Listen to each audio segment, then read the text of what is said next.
जय श्री राम मित्रों, जय माता की। कैसे हैं आप सब? यह बताने के लिए कमेंट में जय माता की जरूर लिखें।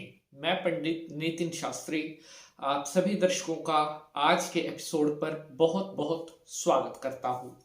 मेरे प्यारे दर्शकों, आप सभी हंसते रहें, मुस्कुराते रहें और माता रानी की कृपा से आप सभी भक्तों के सारे कार्य बनते रहें। मेरे प्यारे भक्तजनों, हर एपिसोड में हमारी कोशिश रहती है कि आपके लिए उत्तम से उत्तम, श्रेष्ठ से श्रेष्ठ जानकारी हम लेकर के आते रहें।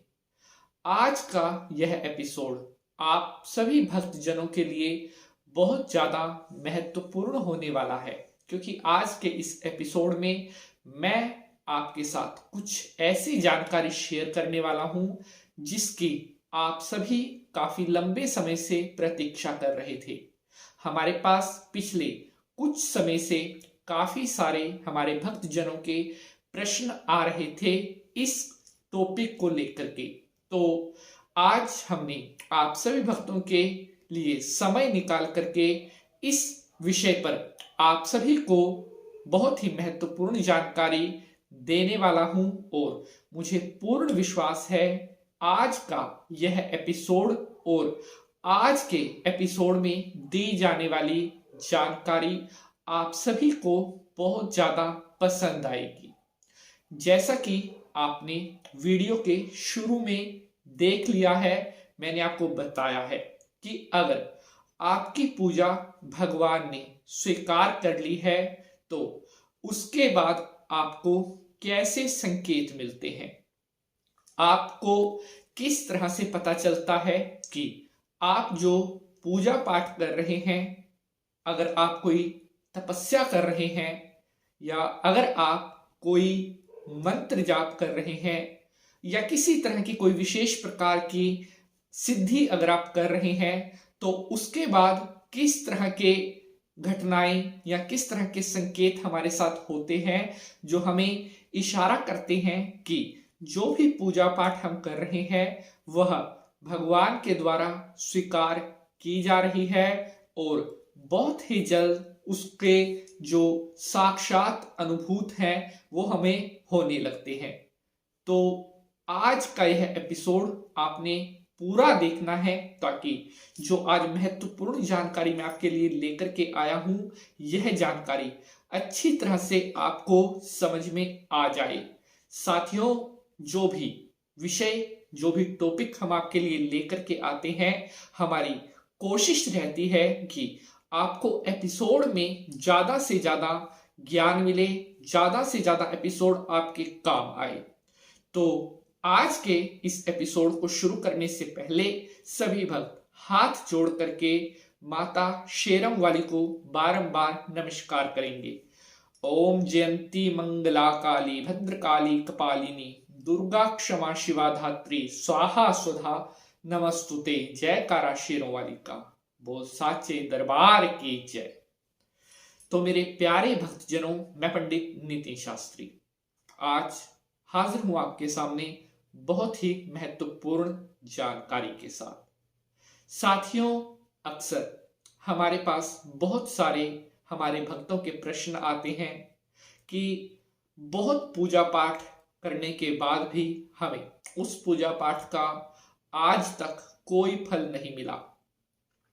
बहुत पूजा पाठ व्रत भी करते हैं, उसके अलावा पुण्य भी करते हैं, दान भी करते हैं, लेकिन फिर भी हमारे साथ बुरा होता है।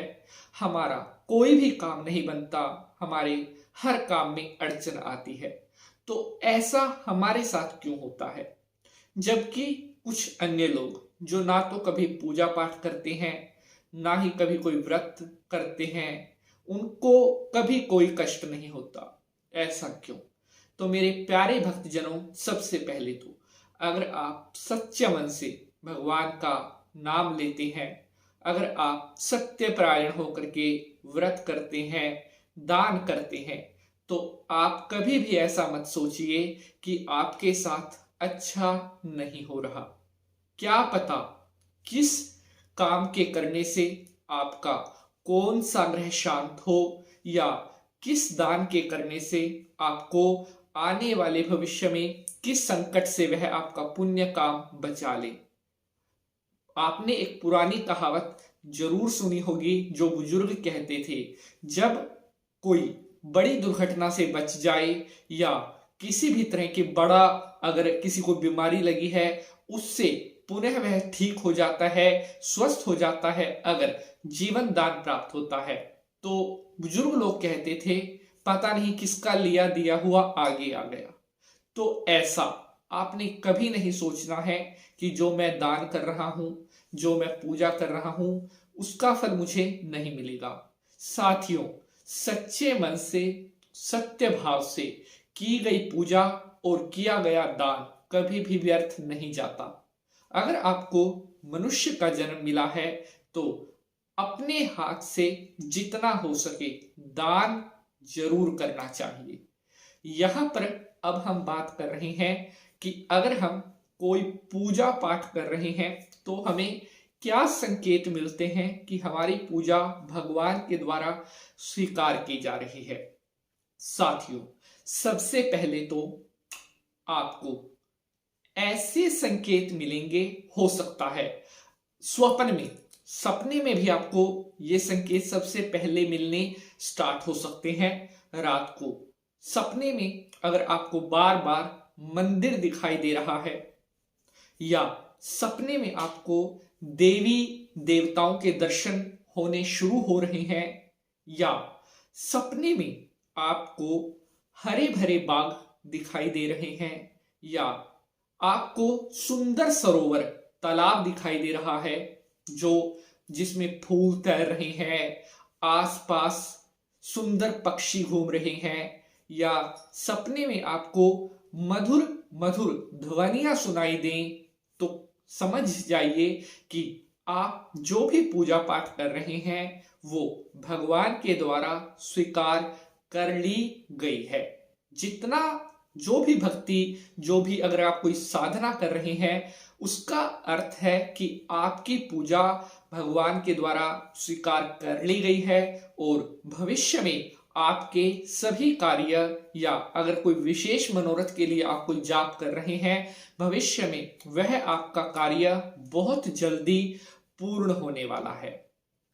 इसके अलावा अगर आपके साथ आपको ऐसा महसूस होता है अपने घर में, अगर आपको कई बार खुशबू आनी प्रतीत हो, जी हाँ, अगर आपको ऐसा महसूस हो कि आपके घर में आपको भीनी भीनी मीठी मीठी सुगंध आ रही है, बिना ना तो आपने घर में कोई अगरबत्ती लगाई हुई है और ना ही कोई आसपास ऐसी वस्तु है जो सुगंध दे, लेकिन फिर भी प्राकृतिक रूप से आपको ऐसा महसूस हो कि आपके आसपास से आपको खुशबू आ रही है, तो इसका अर्थ भी है कि कहीं ना कहीं आपके द्वारा की जा रही पूजा भगवान स्वीकार कर रहे हैं। जो भी सच्चे मन से आप प्रभु की आराधना कर रहे हैं वह आराधना प्रभु द्वारा स्वीकार की जा रही है।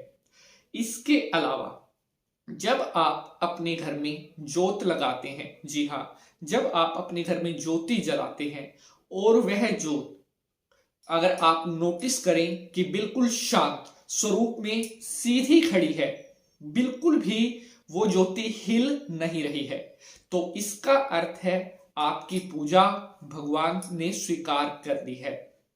इसके अलावा जब आप धूप लगाएं, जी हाँ, और उस धूप का जो धुआं है अगर वह भगवान की जो प्रतिमा रखी है, भगवान की जो फोटो रखी है, अगर लगातार वो भगवान की फोटो की तरफ धुआं जा रहा है तो ये भी इशारा करता है कि आपकी पूजा सार्थक हो रही है, परमात्मा आपके द्वारा की जाने वाली भक्ति से प्रसन्न हो रहे हैं। इसके अलावा जब आप अपने घर से बाहर निकलते हैं उस समय बार बार आपको कोई पेड़ पौधे वाला दिखाई दे या आपको जल से भरा हुआ कोई पात्र दिखाई दे या आपको बच्चे हंसते हुए दिखाई दें, तो इसका अर्थ भी यह है कि आप बहुत ही जल्द भविष्य में सुख सौभाग्य को प्राप्त करने वाले हैं। भविष्य में आपकी सभी पीड़ाएं, सभी कष्ट आपके दूर होने वाले हैं। तो साथियों, इस तरह से यह मैंने आपको बताए संकेत कि आपकी पूजा भगवान ने स्वीकार कर ली है। अगर आपके साथ भी ये संकेत आपको मिलते हैं तो समझ जाइए कि आने वाला समय आपके लिए बहुत सारी खुशखबरियां लेकर के आ रहा है। आने वाला समय आपके जीवन में परमात्मा की असीम कृपा आपके ऊपर होने वाली है। आपको आज का यह एपिसोड कैसा लगा जरूर बताइएगा। मिलेंगे अगले एपिसोड में किसी नए विषय के साथ। तब तक के लिए हंसते रहें, मुस्कुराते रहें। माता रानी का आशीर्वाद आपके ऊपर बना रहे। जय माता की।